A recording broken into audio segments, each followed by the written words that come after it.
Hi friends, welcome to మా queens YouTube channel.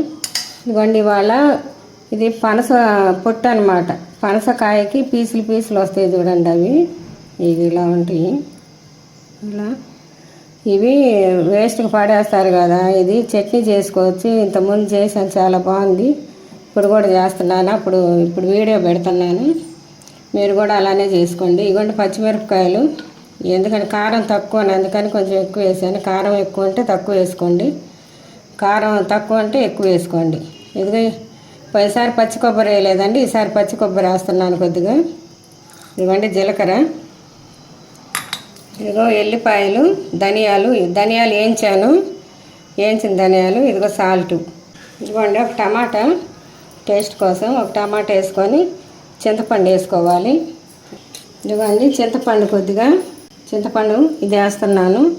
కొంచెం తక్కువ వేసుకోండి, ఎందుకంటే పచ్చిమిరపకాయలు కారం తక్కువ ఉంటే తక్కువ వేసుకోండి, ఎక్కువ ఉంటే ఎక్కువ వేసుకోండి, మీ ఇష్టం.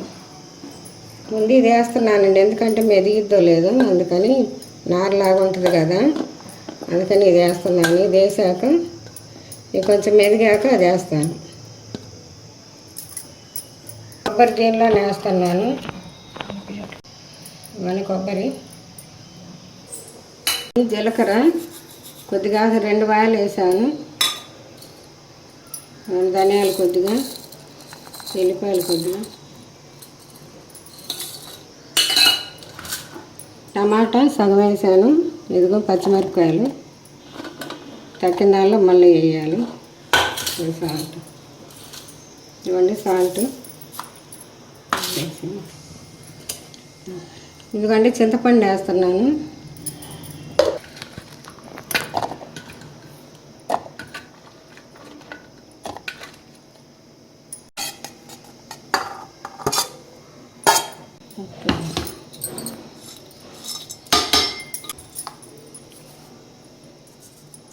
ఇవ్వండి పచ్చిశనగపప్పు తాలింపు వేస్తున్నాను. మినపగుళ్ళు, జీలకర్ర, ఆవాలు, ఇంగు వేస్తున్నానండి.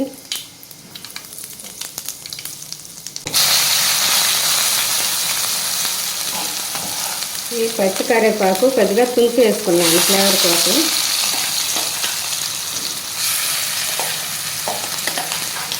ఇక పొట్టు అయిన దాని పీసులు వచ్చిందండి, ఏం కాదులే, బాగానే ఉంటుంది.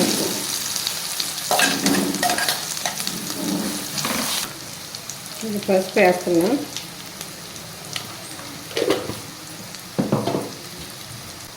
చట్నీ మాత్రం బాగుందండి, తాలింపు వేసి వేగితే ఇంకా బాగుంటుంది. ముందు చేసాను, చాలా బాగుంది. వాటర్ వేయకుండా ఇట్లా గట్టిగా ఉంటేనే బాగుంటుందండి, కొంచెం ఎక్కువ రోజులు ఉంటుంది, ఫ్రిడ్జ్లో కూడా పెట్టుకోవచ్చు. వాటర్ వేస్తున్నానండి, ఎందుకంటే కొంచెం మరి గట్టిగా ఉంది ఇది. కొద్దిగా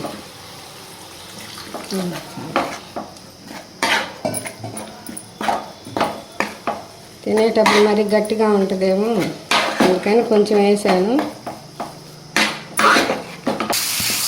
ఇవ్వండి కొంచెం వాటర్ వేసాను, అందుకని ఇట్లా అయిపోయింది. వాటర్ తెలిగిపోయింది, వెళ్ళిపోయింది. చట్నీ బాగుంది. మీరు కూడా ఇలానే చేసుకొని తిని కామెంట్ బాక్స్లో తెలియజేయండి మాకు.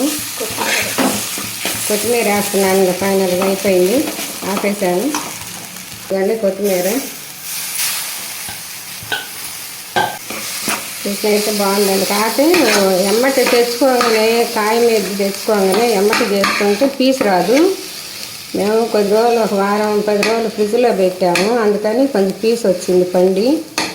ఎమ్మటి వేసుకుంటే పీసు రాదు నాకు తెలిసి, అప్పుడు చేసినప్పుడు నాకు గుర్తు లేదు. ఇప్పుడు మామూలు కొద్ది పీసు వచ్చింది. పీసు వచ్చినా పర్వాలేదులేండి, పీసు తింటే మంచిదే కదా. ఇవన్నీ అయిపోయింది. ఇంకా ఇది చట్నీ. ఇదిగోండి, నల్లేరు వేస్తే పీసు ఎట్ట వస్తుంది అట్లా వచ్చింది. ఏం కాదు, బాగుంది. నోటికి ఏం చుట్టుకోదు, ఇది రైసులు కలిసిపోదు. వట్టి తింటేనే బాగుంది, పీసు ఏం తగలటం లేదు. అదే చూడటానికి పీసు లాగా ఉందన్నమాట. అయిపోయినాక ఇదిగోండి అయిపోయింది, చట్నీ రెడీ అయిపోయింది. చేసుకొని తిని చూడండి. మీరు కూడా లైక్ చేయండి, షేర్ చేయండి, సబ్స్క్రైబ్ చేయండి, గంట కొట్టండి తప్పనిసరిగా. కామెంట్ బాక్స్లో తెలియజేయండి చేసుకొని తిని చూసి. మీరు తెచ్చుకోగానే చేసుకోండి, ఎక్కువ రోజులు ఉంచకుండా. బాయ్.